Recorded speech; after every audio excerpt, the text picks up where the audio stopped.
एक बार एक छोटी सी बच्ची हाथ में मिट्टी की गुल्लक लेकर के भागती हुई एक दवाइयों की दुकान पर गई।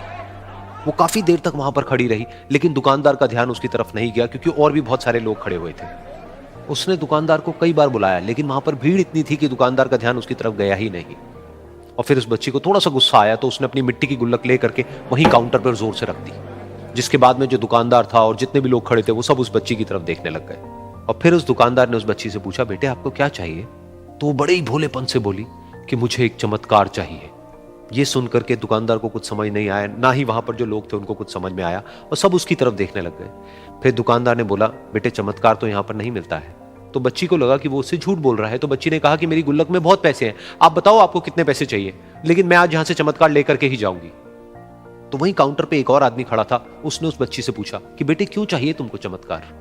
तब उस बच्ची ने अपनी कहानी बताई कि अभी कुछ दिन पहले मेरे भाई के सर में बहुत तेज दर्द हुआ, तो मेरे पापा मम्मी उसको हॉस्पिटल ले गए।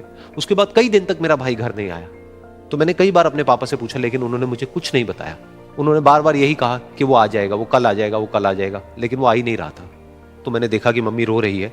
अब पापा मम्मी को कह रहे थे कि उसकी दवाइयों के लिए और उसके इलाज के लिए जितने पैसे चाहिए उतने मेरे पास में नहीं है, अब उसको कोई चमत्कार ही बचा सकता है। तब मुझे लगा कि अगर मेरे पापा के पास में इतने पैसे नहीं भी हैं तो क्या हुआ, मेरे पास में तो है। तो मैंने जितने भी पैसे जोड़ रखे हैं वो सारे लेकर के मैं इस दवाई की दुकान पर आई। फिर उस आदमी ने उस बच्ची से पूछा, कितने पैसे हैं तुम्हारे पास में? ये सुनते ही उस बच्ची ने अपनी गुल्लक उठाई, जमीन पर फेंकी और तोड़ दी और पैसे गिनने लग गई। बाकी सब लोग खड़े होकर के उसको देख रहे थे। थोड़ी देर बाद उसने सारे पैसे अपने हाथ में इकट्ठे किए और बोली, मेरे पास में पूरे 19 रुपए हैं।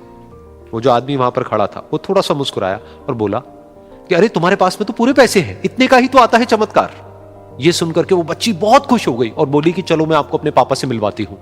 बाद में पता लगा कि वो आदमी कोई आम आदमी नहीं था, बल्कि एक बहुत बड़ा न्यूरोसर्जन था, और उसने सिर्फ 19 रुपए में उसके भाई की सर्जरी करी और कुछ ही दिन बाद वो ठीक होकर के घर वापस आ गया। फिर कुछ दिन बाद वो बच्ची, उसका भाई, उसके पापा, उसकी मम्मी चारों एक साथ बैठे हुए थे और बात कर रहे थे। तो उसकी मम्मी ने उसके पापा से पूछा कि अब तो बता दो ये चमत्कार आपने किया कैसे?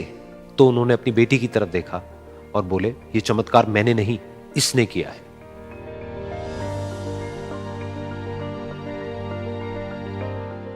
तो यहां पर एक बहुत बड़ी बात है जो हम उस छोटी सी बच्ची से सीख सकते हैं कि जिंदगी में कभी कभी ऐसा होता है कि हमको कोई रास्ता नजर नहीं आ रहा होता है और हम लोग हिम्मत हार जाते हैं। तब हमारे अंदर एक बच्चा होता है जो कोशिश करने से कभी भी पीछे नहीं हटता है।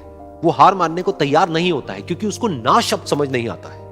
वो बच्चा जिसके लिए कुछ भी नामुमकिन नहीं है, क्योंकि वो हर हाल में कोशिश करता ही रहता है।